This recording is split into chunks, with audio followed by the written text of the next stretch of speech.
Hello again, it's Tim from Southwest Rangers. This is the cold start and walk around for motor number 153. Motor number 153 is a 1998 KZ1000P. Mileage on the clock is 36,528. Low miles, yay. I'm going to say just walk around and talk about the bike and let you look at it. Cosmetically, this bike is in pretty decent shape. We don't currently have a fuel tank on it because we haven't really used this bike since Lawrence started buying the STs. But anyway, cosmetically it's in good shape. The bags are in good shape. Got this nice little teeny rear box on it. The fairing isn't all torn up. It isn't all screwed up. I say this bike has a pretty checkered history. When I started working in the garage 6 years ago, this bike was up on the rack, and it had been on the rack for a little while. In fact, the first day I ever walked into this place, the owner's wife was gooping a bunch of RTV on the cylinder head to put the valve cover on. And then, like I said, maybe a month and a half later, my first day working in the garage with the lead mechanic, this bike was up on the rack, and I had to take the cylinder head off, and he was going to put a different head on it that he ended up not being able to use anyway. Over the course of the next several months, this bike stayed up on the rack, and I watched the lead mechanic that was working on it take it apart and put the engine back together probably 7 or 8 times. Couldn't get it to run right, or couldn't get it to run at all. When he finally did get it started, it didn't run correctly at all. It wouldn't idle. It just wasn't running right at all. And they put the guy whose name was on it back on the bike, and he rode it for a few hundred miles, maybe for about 3 weeks, and then it quit running. And they told me to take it apart and see what was wrong with it. And there was a lot wrong with it. The rebuild had been totally botched. A bunch of the piston rings were broken. The cam chain tensioner mechanism, the tensioner blade, was broken in half. The tensioner wasn't really even there at all. The bottom part of the tensioner that fits into the bottom of the cylinder bore was all gone, and the pieces of it were in the oil pan. And I mean, it was just a mess. So I started working on it.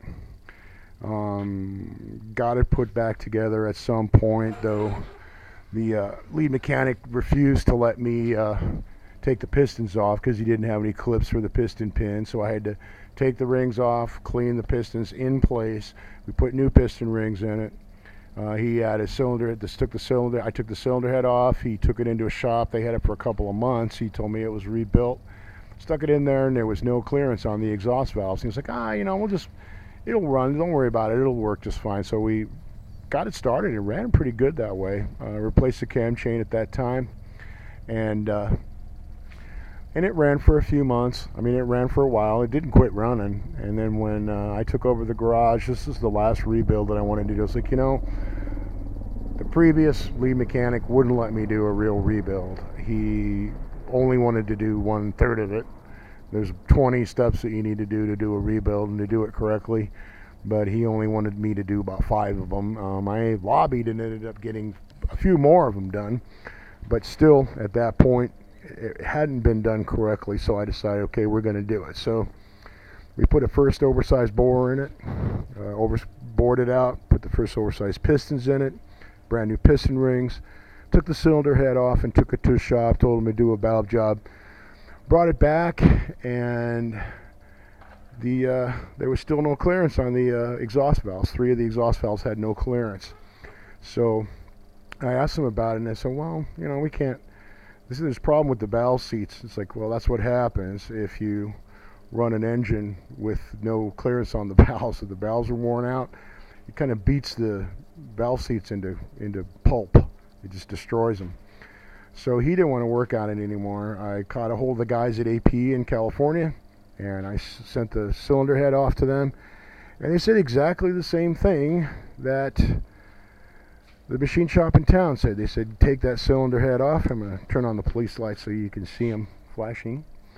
He told me to take the cylinder head off and throw it away.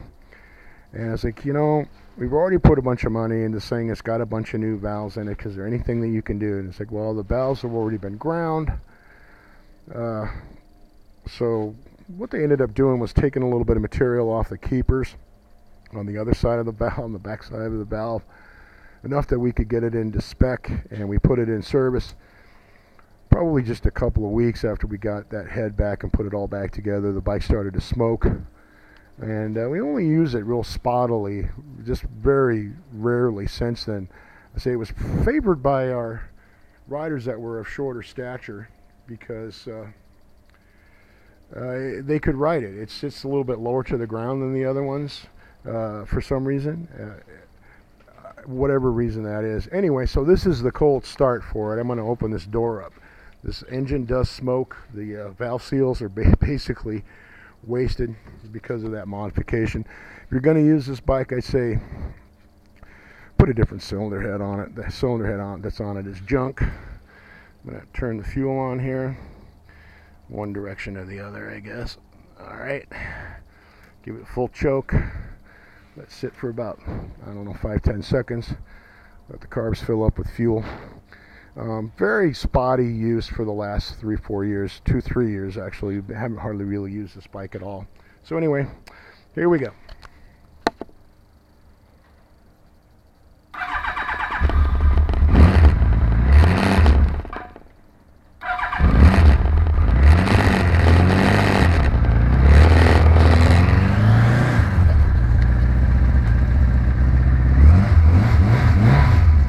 Yeah, it really smokes a lot when you first start it. And like it is when the valve seals are bad. It smokes a lot more when it's first started than it does at any other time. It'll smoke for about 3-4 minutes till the engine warms up. And then finally it'll settle down. Like I said, it's got first size overbore and brand new pistons in the bottom part of the top end. Put a decent cylinder head on this bike, it would be probably one of the better ones that we have. Low mileage on it. I think that mileage is actually accurate. I liked riding this bike okay, other than the fact that it smoked. It really does handle nice. Front tire is a little bit on the worn side.